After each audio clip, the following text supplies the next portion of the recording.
Joel is a prosperity coach who helps clients overcome obstacles standing in their way of their financial freedom. He is an award-winning speaker and frequent podcast guest who has led 11 workshops on how to overcome limiting beliefs. I asked Joel to come back today because he had asked me last year when he was putting his book together to be one of the critics, to read his book before it went to print. Joel and I have just known each other a couple of years through Rotary when he contacted me when I was president last year. But I was very moved. I read financial books all the time, and being in the field that I'm in, and these were truly different. And I just thought that they were not just finance rules, but rules for everybody in their everyday life. So today, Joel will present many of the key concepts from his best-selling book, The 9 Money Rules Millionaires Use, Only the Unconventional Ones. He will spend his time, share his time-tested secrets on how to use intuition and happy habits to create more prosperity and abundance in your business and your life. Let's welcome Joel.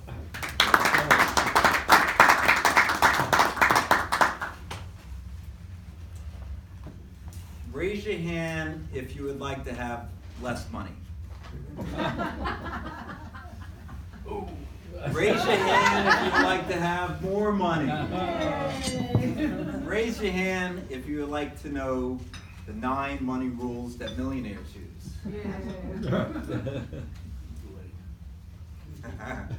It's not ever too late. So, today I'm going to be talking to you about big, hairy goals. Big, B stands for beliefs, I stands for intuition, G stands for that financial advisor named Goldstein. G stands for Godiva. G stands for given, which only got 2 G's to talk about today. Hairy is actually happiness, and the second G, talk about gratitude. So, do you believe that you can be rich and spiritual? Yeah, that's good. Do you believe you need to work hard to be rich and successful? Yes. Depends. No gain, no pain. Depends. So let me tell you a story about 2 guys. They bought Bitcoin on November 27th, 2017. The first guy has done his research, read the white papers. He knows he's going to make money. On a scale of 1 to 10, where 1 is massive doubt and 10 is absolute faith, he's a 10.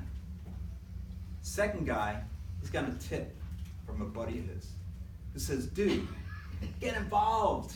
It's up 7 times this year already, get involved. It's like, oh, I don't know, it seems risky, it seems speculative. Okay, I'll do it. He's a 1. Bitcoin's $8,000 this day. They both buy 1 Bitcoin. And a few days later, it's up at $10,000. And the first guy says, see, I told you I was going to make money on Bitcoin.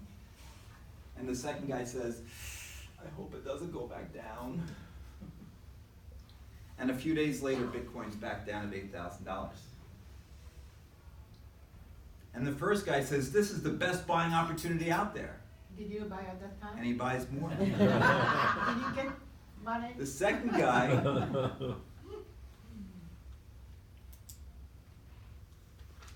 guy he sells. He is so grateful he didn't lose any money on Bitcoin. 3 weeks later, Bitcoin's $19,500. It's all-time high. The first guy sells then. Made almost 250% on his money in less than 1 month. So, Second guy committed suicide? the second guy has no idea what Bitcoin has done, and he's moved on to his next losing investment opportunity. So what does B stand for? Braver. Anybody? Beta? Yes. You guys are a smart audience. B stands for beliefs. Now I stands for intuition. And my clients ask me, Joel, how do you develop your intuition? Because I will tell you as a hedge fund manager, a former hedge fund manager, that when I didn't trust my intuition, I either lost money or I made less money. So Joel, how do you develop your intuition? You develop it like any other muscle. Exercise it, like I did when I go to the gym and want to develop my bicep and use curls. Use it every chance you get. So say you're in Manhattan, you're on the subway platform. The local train's sitting there, but the express is coming in 2 minutes. You see it on the sign, 2 minutes. So what do? Express, local, local, express, what do? Trust your intuition. Let me tell you a story. Every Thursday morning I take my daughters to school. And we have options. We could take the local roads, we could take the highway, we could hitchhike. Now generally, we're taking the highway. But one particular morning, the highway is all backed up with traffic. But my intuition is telling me to take the highway, but my intellect says, go local. I listen to my intellect and I go local, and immediately I hear the sirens, I see the flashing lights, and because I didn't trust my intuition, it cost me a $150 speeding ticket. And to this day, my daughters tease me and call me Speedy Pants. And let me tell you an investment story related to intuition. So in 2008, I was managing over $300 million for Citigroup. And we had done our research, and we believed that AIG was worth a lot less. American International Group, some of you may have heard of it. It eventually got taken over almost by the government. They took over 80% of the company. Well, we had done the research. We didn't know how bad things were. We did know it was overvalued. So we shorted it. We bet it was going to go down. A couple of months later, my analyst comes to me and says, Joel, it's going back up. Based on the fundamentals, based on them raising capital, it's going back up. My intellect agreed with him. But my intuition said, don't touch it. What did I do? I listened to my analyst, I listened to my intellect, we got out. And 2 days later, it's down 10%. And my intuition is still screaming at me, it's going lower. We get back in, we short it again. And 4 months later, we've made 60% on our money. That's 180% annualized by trusting my intuition. And G. G stands for the first G, anybody? Give. Grateful. Give. Good looking. Thanks for talking to me. Okay, you're right. The first G is giving. Giving creates karma. You guys know this better than anyone, right? Sir John Templeton, you may have heard of him. Sir John Templeton, some say, was the best investor of all time. He started Templeton Funds with just a few $1,000s. He grew it to almost $1 billion when he sold it to the Franklin Funds in the 1990s. He said he hadn't met anybody who hadn't given at least 10% of his earnings to charities over a 10-year period who didn't have massively more wealth at the end of the 10 years than at the beginning. And I know what you're thinking, Joel, if I give my money away, I have less money, not more money. But I will tell you that money is just energy. And by putting that money out into the universe, it must come back to you. And you're also changing your mindset. You're shifting the mindset to know that you have plenty to spare and share. And by giving as little as 10%, you are shifting your mindset to know that money is energy and it will flow back to you. So those are rule number 1, when you believe. Rule number 2 is intuition. Rule number 5 is when you give. Let's talk about rule number 3. I was on the Metro North train going into Manhattan. It was July 1st, 2015, when I got the news. It was about 7:30 in the morning. We were stopped at the Harlem 125th Street station on the way into Manhattan, where my office was. I was managing a hedge fund at the time on 54th and 6th. And checking my emails when I got the news. One of our shorts was about to be acquired for a 30% premium, which means that a stock that I was betting that was going to go down was going to be up 30% that day, and my investors and myself were going to lose tons of money that day. It was going to be the worst day of my career, including 2008, that day. So, what did I do?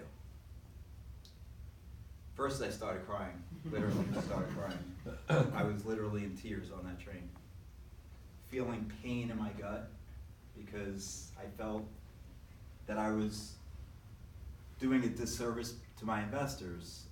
They had trusted me with their money to manage, and I was failing them.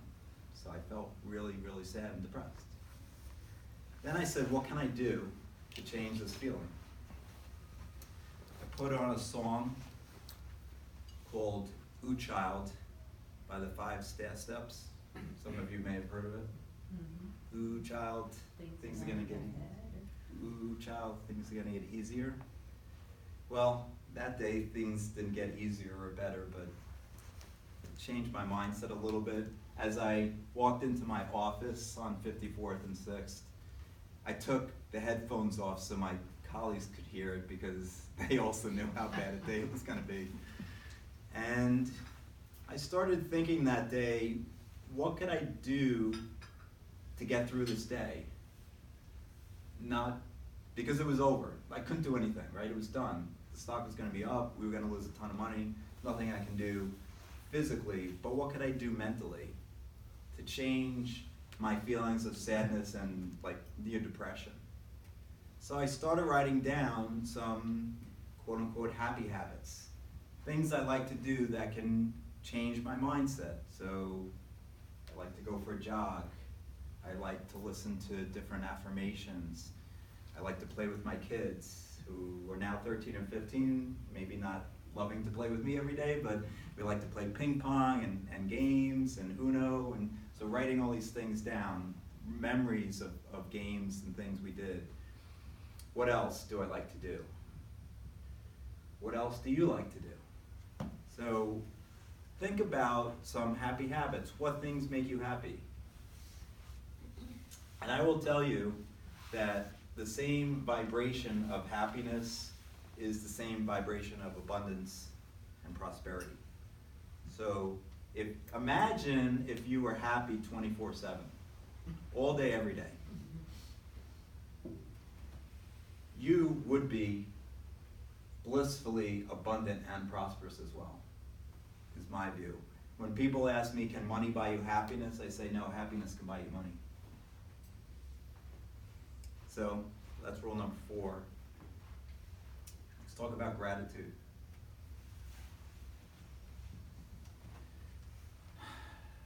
It's 105 degrees. Are you kidding me? It hasn't gone down since you left. Did you give her the cold compresses? Did you give her the baby Tylenol? We did, and it still hasn't gone down. This is the conversation I was having with my mom when my daughter Morgan was not yet 9 months old. I was in the city on the Upper East Side with my wife at the time celebrating her birthday. My parents were watching my daughters, and we rushed home in a state of panic, worry, and fear. I tell my clients now, worry is just negative future planning. You think about what you don't want to happen, so why not think about what you do want to happen? I didn't know any of this stuff back then. And so we rush home. It's November of 2006. And I remember giving her more cold compresses, giving her more baby Tylenol, and even putting her in a cold, ice cold bath when I realized how strong Morgan was. She really was fussing. And the temperature did go down that night, but not much. And I remember calling the pediatrician, and the pediatrician saying, if it doesn't go down further, come in later today. Go to the hospital, actually, go to Greenwich Hospital is what she said on Sunday. The temperature did go down, but on Monday morning we go to the pediatrician, and she says, takes one look at Morgan, still pale, go to the hospital. So we go to the hospital, the surgeon takes one look at her and has gotten all the information and says she needs surgery. So, can you imagine being a dad of a not yet 9-month-old and being completely out of control? You have to give up control to the surgeon. They wouldn't even let us stay in the room while they do surgery, and I'm like, are you kidding me? What's gonna happen? It's not, there's no germs here, but we get pulled out, I don't remember actually when I stopped crying. I think it probably was when the surgeon came out and said everything was fine, the operation was a success, and Morgan will be out shortly. But then Morgan came out with all those tubes and intravenous wires still in her. Can you imagine, like a little 9-month-old baby still having the tubes in her? But then they took them out, and within a couple of hours she was smiling and she was herself again. She was frolicking. And so, point of the story, it's gratitude. I am really, really grateful that Morgan's alive today. I'm really grateful that she's a very healthy and happy, courageous and beautiful, caring daughter who's 13 now. And I say that gratitude is one of the 9 money rules because I know when I start thinking about gratitude and start feeling how grateful I am for her and for the other things in my life, that more and more things come into my life that I'm grateful for. So I tell people to write down every morning 5 things they're grateful for, and every night write down 5 things that you're grateful for at night that maybe happened that day or maybe not. And every day I write down I'm grateful for Lauren and Morgan and other things. And it does change my perspective. In fact, in the 9 money rules I talk about this psychologist who did a study, Seligman, did a study on the benefits of gratitude, and he actually hooked up wires to the brain of these subjects as they wrote down the things they're grateful for. He had them do 3 grateful things and why they were grateful. Spend no more than 5 minutes doing it, and he checked the synapses in the brain, which actually expanded after they were writing down these things on gratitude. He tested them at the beginning of the 30 days, at the end of the 30 days. So your brain is becoming more elastic, and when you're writing down more things that you're grateful for. It's another reason why it's one of my 9 money rules. So those are 5. I got a lot of others. We could talk about the others as well, but I'll leave it there and open it up to questions. Yes, sir. I'm just curious, and you may not know the answer. Did Bloomberg make his money on intuition or on intellect? So I would say both. But my view is there's a very high percentage in any business that's based on intuition. Steve Jobs or Bezos of Amazon, they had a vision for what they wanted to create 20, 30, 50 years ago, right? They used their intuition to navigate through times when it wasn't clear that they were going to be able to achieve their goals. So my view is people are using intuition a lot more than they give themselves credit for. And some say intuition is just a buildup of knowledge that you've had throughout your life, right? You're making decisions based on experiences. I will say not only this life, but in all prior lives as well, because I believe our soul is eternal.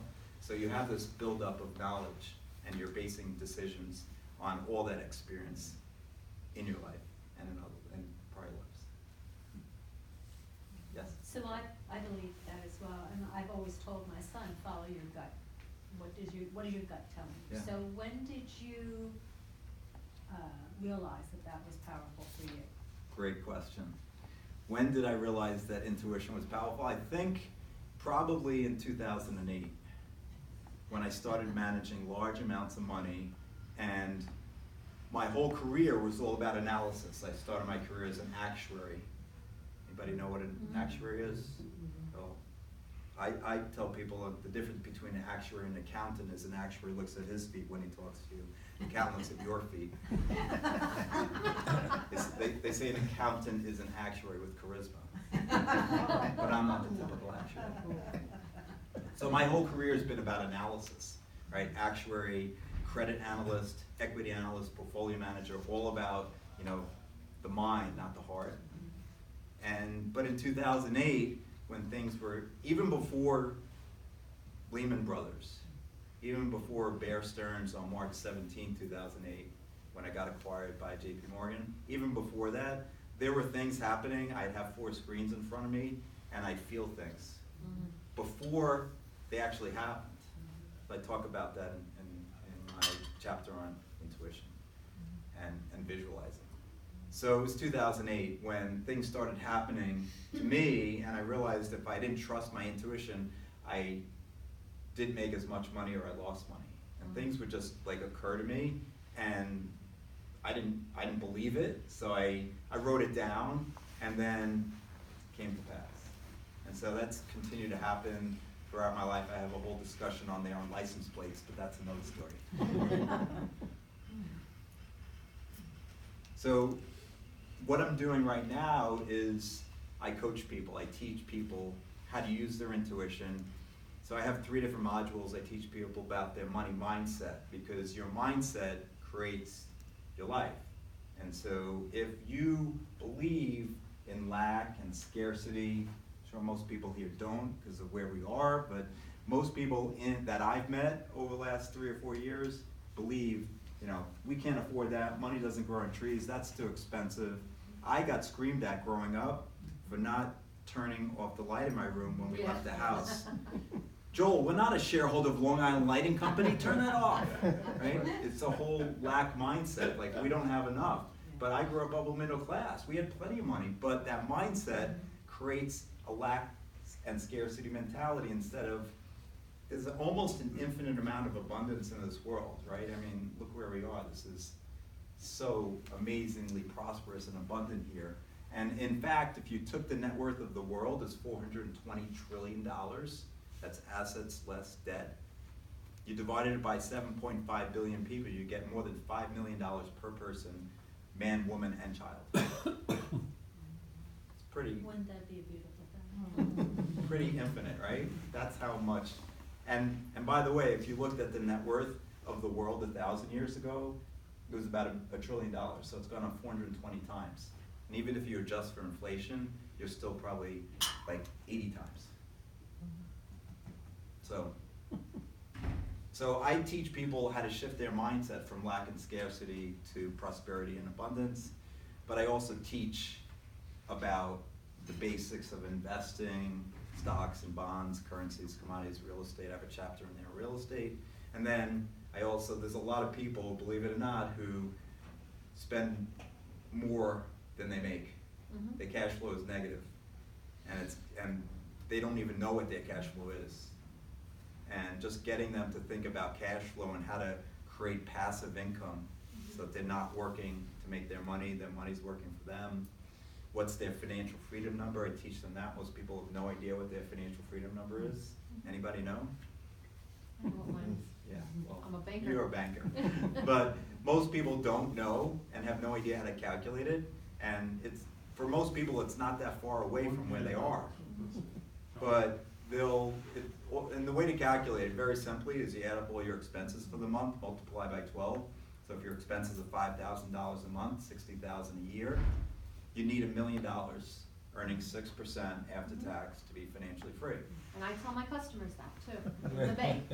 You don't need, I mean, for some people that's like a huge, but I have them fill out a survey, and part of the survey is what's your financial freedom number, and then it's how do you calculate it. Most people guess, the answer is check guess, but they'll put 5, 10, 25 million, they have no idea. And 5 million means you're spending $300,000 a year after taxes. That's a pretty large number, yes. How do you teach young people? Because, like you were saying, maybe because of what we read, young people tend to spend more than they earn or save. But it seems to me that that's gonna be, or that is one of the critical points that we have to face for the young people. I go through the rules. I don't treat kids any different than adults. I've actually been teaching at the Boys and Girls Club in Stamford. I spoke at the Stamford Rotary Club about the same month I spoke here, and one of the guys there was an executive director of the Boy Scouts of America, and he said, would you ever want to speak to kids? I said, yes. So I started a program about a year ago. For the last year, I've been teaching these kids, 16, 17, 18-year-olds, all the concepts that are in my book about debt, about credit scores, about credit cards, all the personal finance, but also about investing. I have a very simple 5-step stock screen in the book. 16-year-old, actually my kids do it, they're 13 and 15. If you can add, subtract, multiply, and divide, you can do the 5 Well, steps. that's a question today too. That's They can. You don't have a handheld, you can't do it, you know? That's true also, but they do. It's on their phone, right? So I don't treat them any different, and I believe that they actually, rule number 9 is DIY investing, right? They know, they do everything themselves, so there's a lot of apps that they can use to do it themselves. So they can invest themselves, paper trade, and then learn to do from paper, actually do their own investing. So, yeah. Yes. Would you say it's true that it all depends on the attitude, on how you feel about yourself? I remember I used to volunteer at an agency for the poor on Long Island, and people would come in and they'd stand in front of my desk and look at their feet. And no matter what you said to them or what you suggested to them, they were gonna come back next month. Where people came in and looked at you and had a